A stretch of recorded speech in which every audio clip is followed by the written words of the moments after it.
Yo, selamat datang buat teman-teman belajar trading. Jadi di hari Sabtu ini kita bakal bahas saham-saham CPO, di mana yang kemarin dia terkoreksi cukup banyak. Ya, bukan cuman CPO aja sebenarnya. Kalau kita lihat di consumer, kita lihat di konstruksi, ada yang hampir ARB, kita lihat di resource, metal gitu juga pada turun banyak. Kita lihat di coal juga sama. Jadi secara keseluruhan memang IHSG memang belum bersahabat untuk di hari Jumat kemarin. Dan saya udah bilang di hari Kamis di video aku hari Kamis cuma upload satu video. Kalau teman-teman mau bisa cek di situ. Aku udah bilang IHSG secara candle dia cukup berbahaya, di mana dia membentuk jarum yang cukup panjang, di mana dia membentuk hammer bearish di sini di penutupan, dan ada jarum yang sangat panjang. Bisa dipastikan ada kemungkinan, bukan bisa dipastikan, ada kemungkinan besok sesuatu yang berbahaya. Aku nggak tahu apa gitu, tapi ternyata memang benar IHSG di bawah turun yang cukup panjang. Kalau kita lihat ada dua support di sini. Support pertama di 6.690 sekian, terus support kedua di 6.620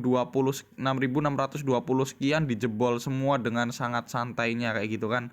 Bisa jadi dia menuju ke arah support berikutnya di area 6.500. Harusnya besok hanya turun sampai situ aja, nggak turun sampai 6.400.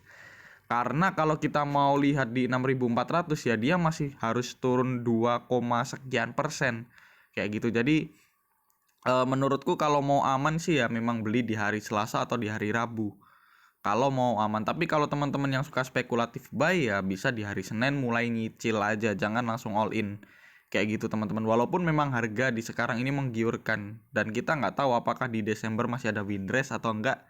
Buat teman-teman yang percaya windrest di hari Desember ya teman-teman udah harus nyicil di hari Senin dan Selasa seperti itu. Gitu ya buat teman-teman. Jadi intinya dari IHSG sendiri sama yang kita bahas. Kalau teman-teman juga masuk ke grupnya belajar trading, aku juga udah ngasih kabar nih di sini. Nih, di tanggal 26 November opening dari Asia cukup mengerikan 1,52. Ini openingnya. Terus di keduanya yang menjadi ganjal adalah Singapura nih. Di mana Singapura biasanya dia bursa yang paling kokoh. Walaupun turun ya dia turun 0,34, 0,20 sekian sekian. Nggak sampai 0,70 sekian di awal pembukaan. Jadi menurutku agak aneh di Asia. Makanya aku pantau di berikut-berikutnya. Ternyata bener di bawah 40 kayak gitu kan. Bursa Asia di pembukaan seperti itu di bawah 40, sama seperti Chelsea Juventus kayak gitu ya buat teman-teman. Jadi gitu. Dan juga bagusnya lagi di saham sebelumnya tanggal 25-nya kita merekomendasikan sahamnya ISAT di harga 6.900. Aku bilang dia bakal naik ke tektokan sampai 7.200. Ternyata di bawah lebih sampai hari Jumatnya. IHSG merah, ISAT tetap hijau. Ada kabar apa? Ya ini kita bisa teman-teman bisa lihat nih di sini sebentar. Bahwasanya ISAT sendiri dia bagi dividen sekitar 12-13% sepertinya, atau 15% dari harga sekarang seperti itu. Dan aku pun baru tahu di pagi harinya itu bahwasannya di tanggal 26-nya, karena kita rekomendasinya kemarinnya kan. Dan aku nggak ada gambaran kalau ISAT bakal bagi dividen sebesar itu kayak gitu. Kalau kita lihat ISAT nih di sini, nih dia ISAT dia jarang-jarang bagi dividen. 2017 2018 terakhir, 2019 2020 nggak bagi dividen, jadi 2021 baru bagi dividen. Ya alhamdulillah buat teman-teman yang udah masuk, jadi nggak usah harus minus gitu kan. Tungguin aja di hari Cumdet kalau teman-teman udah beli di area 6.800 atau 6.900 atau 7.000 lah. Ya teman-teman udah bisa santai kayak gitu. Kalau seumpama di bawah turun, yang penting dapat dividen juga 15 sampai 18% buat teman-teman yang udah ambil di hari Kamis kayak gitu. Gitu ya teman-teman, itu opening dari kita. Jadi nggak biasanya kita opening cukup lama seperti itu kan. Sekali-kali kita opening yang cukup lama. Kalau kita lihat untuk IHSG nih, dia nggak ada di zona hijau sama sekali. Turnover 16 triliun. Tapi kalau kita lihat dari asingnya cuma keluar sedikit sebenarnya. 198 billion, nggak semasif biasanya kalau turun. Karena di hari-hari sebelumnya waktu IHSG sempat turun di sini Di 0,68 asing hanya keluar berapa? 200. Iya, 200. Asing keluar 200 sekian. Jadi lebih besar pada saat hari Kamis kemarin kayak gitu kesimpulannya. Jadi gitu ya buat teman-teman, apakah masih bisa merah? Masih bisa merah. Tapi ya penurunannya terbatas, harusnya nggak sampai kayak kemarin. Karena aku juga belum tahu isu apa yang menyebabkan Asia, Eropa, bahkan Amerika turun yang cukup signifikan seperti itu. Gitu ya teman-teman, tetap jaga psikologis dari teman-teman juga. Kalau mau cut loss boleh, tapi tetap gunakan strategi masing-masing. Apakah udah waktunya cut loss atau belum? Apakah ada strategi yang lebih baik buat teman-teman waktu cut loss tersebut? Jangan-jangan kalau teman-teman udah cut loss nggak ada strategi lagi, atau bahkan ada teman-teman yang nggak mau cut loss tapi teman-teman nggak punya strategi lagi. Nah itu lebih mengerikan menurut saya. Gitu ya. Karena kita hari ini bahas CPO, kita bakal lihat harga CPO terlebih dahulu. Komoditi CPO ya kalau kita lihat dia masih berada di area sideways gitu. Sebelumnya kita gambarkan itu areanya downtrend, area downtrend. Ternyata area downtrendnya dijebol, dan ternyata setelah dijebol ya nggak kemana-mana. Dan makanya sekarang ini kita buat areanya sideways aja. Kalau seumpama sideways ya tektokannya di sini kan untuk harga komoditi CPO-nya. Karena biasanya CPO kalau seumpama naiknya lumayan kayak ini nih, kayak hammer yang seperti ini, bukan hammer maaf, candle seperti ini, dia besoknya kenaikannya cukup lumayan juga. Jadi menurutku teman-teman yang mau pegang CPO wajib banget pantauin FCPO 1 di di TradingView, atau teman-teman lihat komoditi-komoditi lainnya. Seperti itu ya buat teman-teman. Semoga aja di minggu depan untuk CPO bisa naik di atas 5.000. Gitu harapan saya.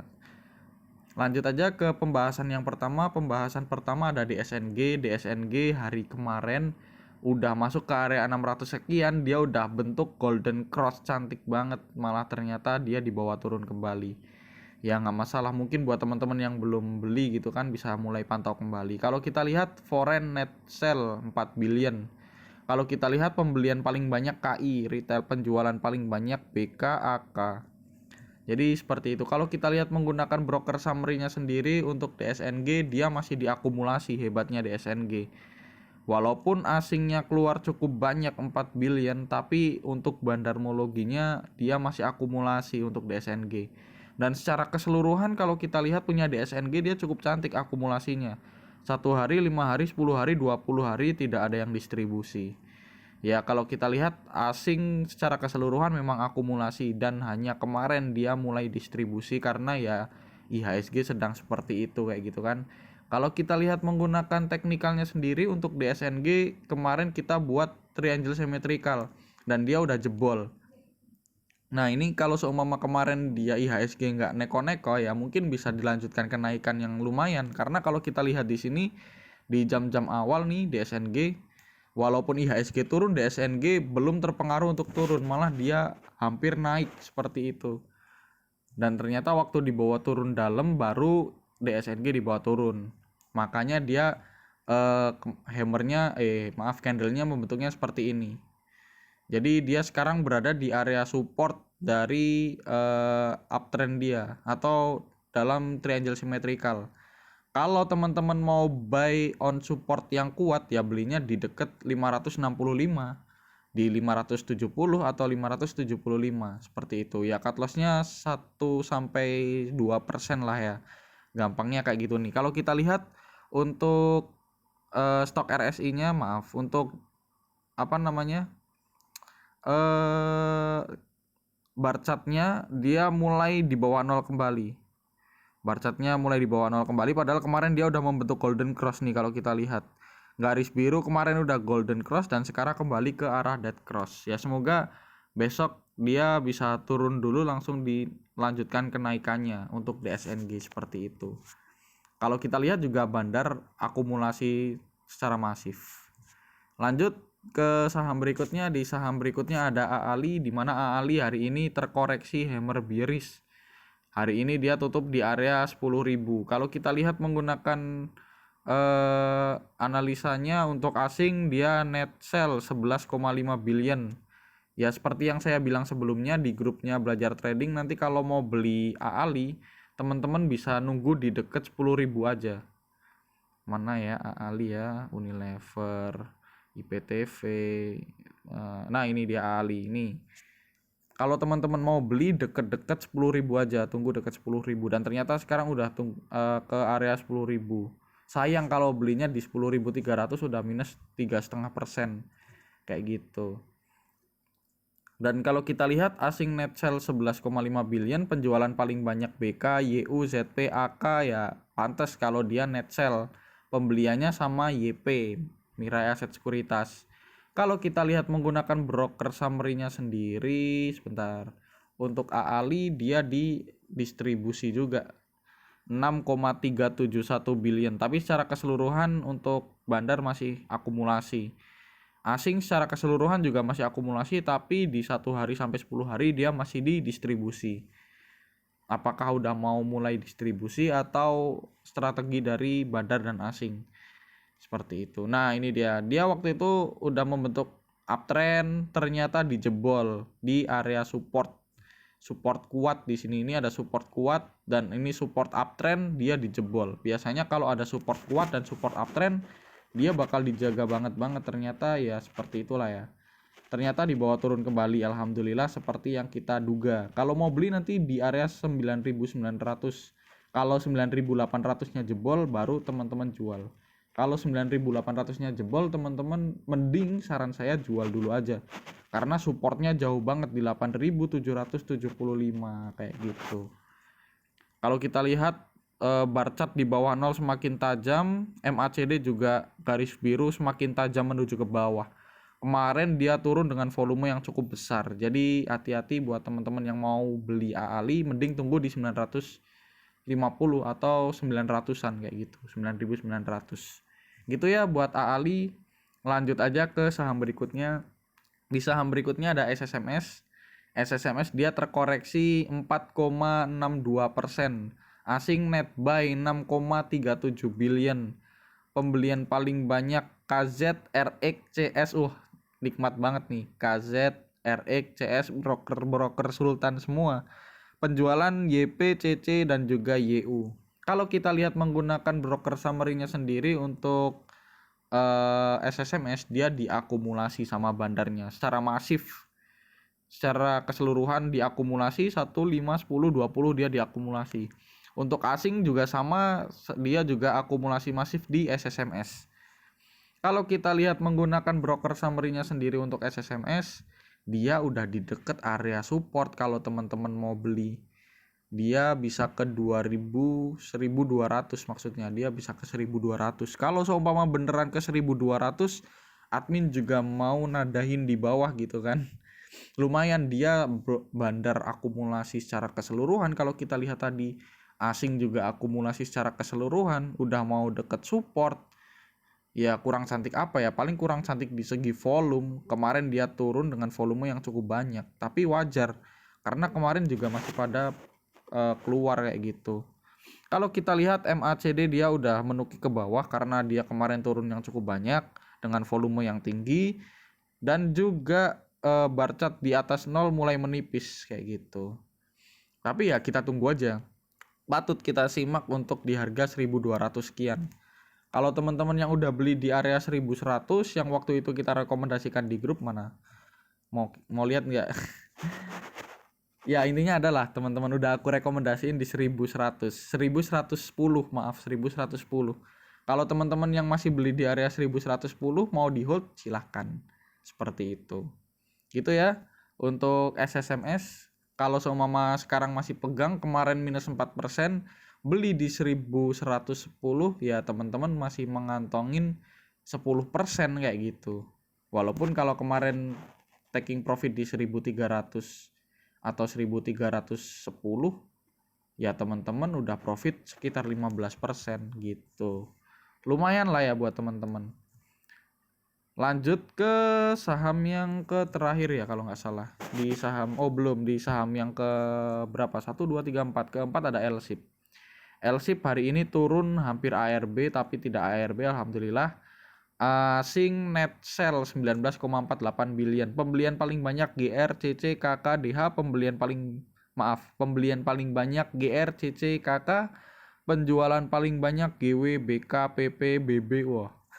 BK dan juga BB. Cukup diperhatikan teman-teman.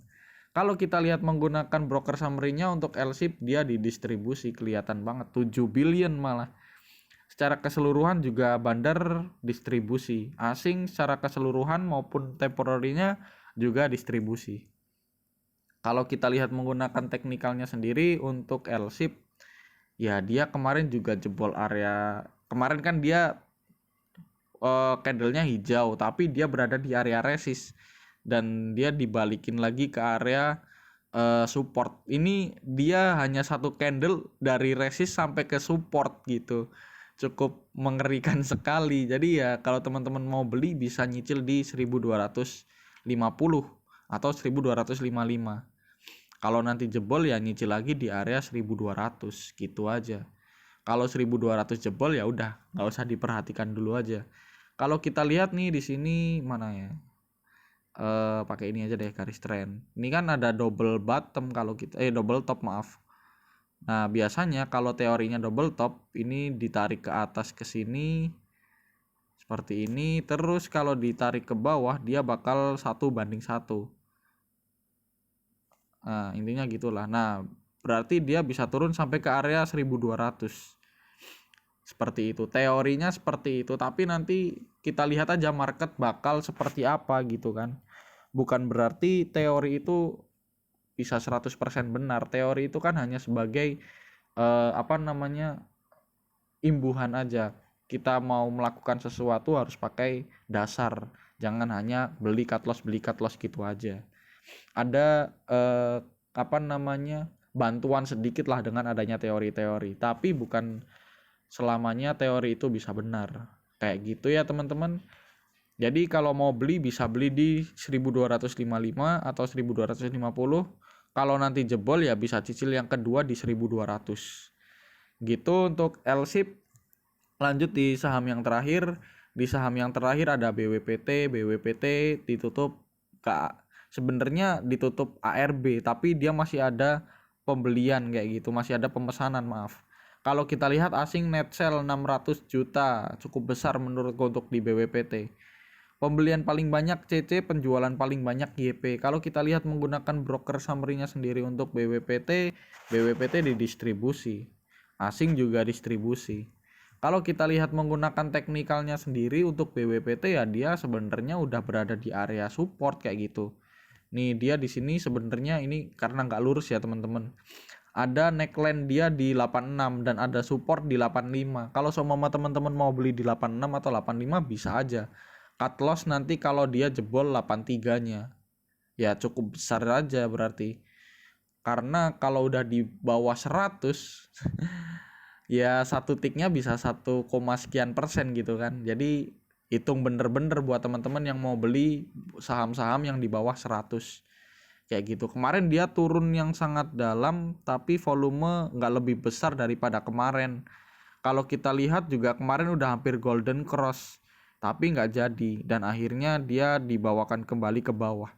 Sebenarnya masih menarik menurutku kalau teman-teman mau beli di area-area bawah di 85 atau 84 kalau besok dikasih. Kalau jebol 83-nya ya jual aja dulu. Gitu untuk BWPT ya. Moga aja besok kalau teman-teman antri di 84 moga aja dikasih. Gitu ya buat teman-teman untuk pembahasan dari CPO. Semoga di CPO menarik di bulan Desember karena biasanya juga menarik di bulan Desember apalagi di musim penghujan. Seperti itu. Jadi gitu dulu aja buat video kali ini untuk saham CPO. Terima kasih buat teman-teman yang udah nonton. Kalau seumpama ada kesalahan itu dari saya dan semua yang saya analisa itu disclaimer on. Saya nggak pernah memaksa teman-teman untuk melakukan tindakan sesuai apa yang saya inginkan. Itu adalah keputusan dari teman-teman sendiri. Seperti itu ya buat teman-teman. Semoga besok menjadi hari yang menyenangkan buat yang masih pegang barang dan juga yang belum punya barang. See you next time. Bye-bye.